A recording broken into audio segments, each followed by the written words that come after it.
सास बनी डंडे वाली भूत। शिखा की नई नई शादी हुई थी। उसका मायका और ससुराल दोनों कानपुर में ही थे, इसलिए उससे मिलने उसके भाई अक्सर आते जाते रहते थे। ये बात शिखा की सास मीना को बिल्कुल पसंद नहीं थी। मम्मी जी, आज राहुल भैया आ रहे हैं। कौन? तेरे चाचा का लड़का? जी मम्मी जी। अरे पर वो तो दिल्ली में रहता है ना।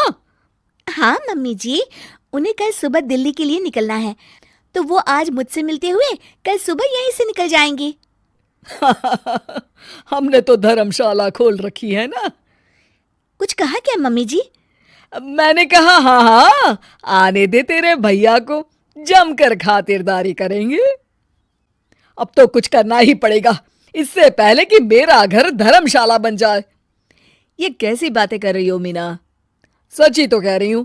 अभी इसकी शादी को साल भर भी नहीं हुआ और आए दिन इसके घर वाले आ धमकते हैं। अरे तो क्या हुआ, वो इसी शहर में रहते हैं तो हाल चाल लेने आ जाते हैं।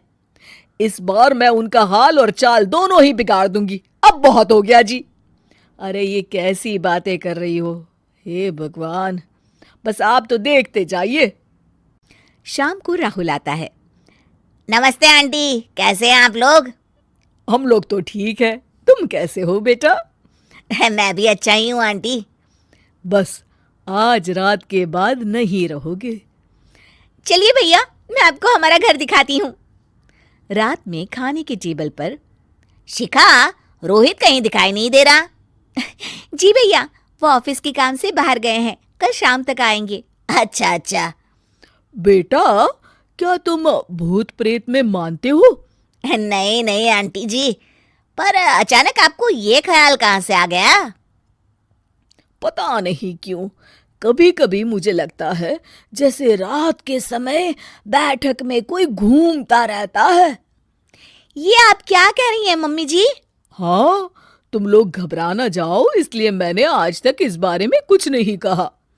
ये आपका वहम होगा आंटी जी, ऐसा कुछ नहीं होता। हो सकता है। चलो अब मेरा सोने का टाइम हो गया है तो चलती हूँ मैं। शिखा बेटा, राहुल के सोने की व्यवस्था वहीं दीवान पर कर देना। जी पापा जी। अब चलिए भी। अच्छा, तो बैठक में सोने वाले हैं साहबजादे।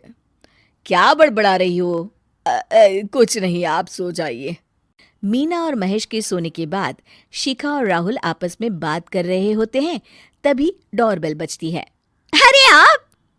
सरप्राइज! काम जल्दी खत्म हो गया तो मैं आज ही चला आया। ये तो बहुत अच्छा किया। देखिए राहुल भैया भी आए हुए हैं, आप दोनों का मिलना भी हो जाएगा। कैसे हो रोहित? मैं तो ठीक हूँ भैया। शिखा, मैं भी आज यहीं सो जाता हूँ, राहुल भैया से बातचीत भी हो जाएगी। अच्छा अच्छा ठीक है। मीना आधी रात को उठती है, कंबल मुंह से पैर तक ओढ़ के डंडा लेके बैठक में आती है और देखती है दीवान पर चादर ओढ़े कोई लेटा हुआ है। देखो तो कैसे मजे से सो रहा है बहन के ससुराल में। मीना ताबड़तोड़ 4-5 डंडे मार देती है। अरे मर गया, अरे बचाओ बचाओ, कौन है? मीना जल्दी से अपने कमरे में भाग जाती है। हे भगवान, ये मैंने क्या किया? ये रोहित कहाँ से आ गया? लगता है ये नालायक राहुल मेहमानों वाले कमरे में सो गया होगा। आज तो इसकी खैर नहीं। उधर बैठक में, अरे क्या हुआ रोहित? मैं बाथरूम में था, तुम्हारे चिल्लाने की आवाज सुनी। पता है भैया, मैं सो रहा था, अचानक से कोई आकर मुझे डंडे मारने लगा। ये क्या कह रहे हो? लगता है तुम भी आंटी की तरह भूत प्रेत में मानते हो। नहीं नहीं भैया, सच में कोई आया था। मैं तो जा रहा हूँ मेहमानों वाले कमरे में सोने के लिए। इस समय अपने रूम में जाऊंगा तो शिखा की नींद खराब हो जाएगी। ठीक है भाई, जाओ तुम, जहां तुम्हारा भूत डंडा लेके ना आ सके। थोड़ी देर बाद मीना कंबल ओढ़ के डंडा लेकर मेहमानों वाले कमरे में पहुंच जाती है। वो बिस्तर पर सोए रोहित को फिर डंडों से मारने लगती है। अरे मर गया, अरे मर गया। तू भूत प्रेत में नहीं मानता ना? ये ले, अब डंडे खा। हैं? ये तो माँ की आवाज है। रोहित कंबल खींच देता है। बेटा तू! अरे ये क्या कर रही हो माँ? मार मार के मेरा भरता बना दिया आपने। माफ कर दे मेरे लाल, मैंने तो तुझे ही मार मार के लाल कर दिया। मैं तो उस राहुल के बच्चे को सबक सिखाना चाहती थी। राहुल भैया को?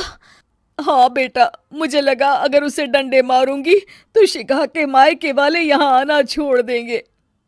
हे भगवान, माँ ये घर शिखा का भी है, उसके घर वाले जब चाहे आ सकते हैं। हाँ बेटा, आज मुझे भगवान का इशारा समझ में आ गया। मैं कितना गलत करने चली थी और अपने ही बेटे को चोट पहुंचा दी। अब चुपचाप जाके सो जाओ माँ, और किसी को कुछ बताने की जरूरत भी नहीं है।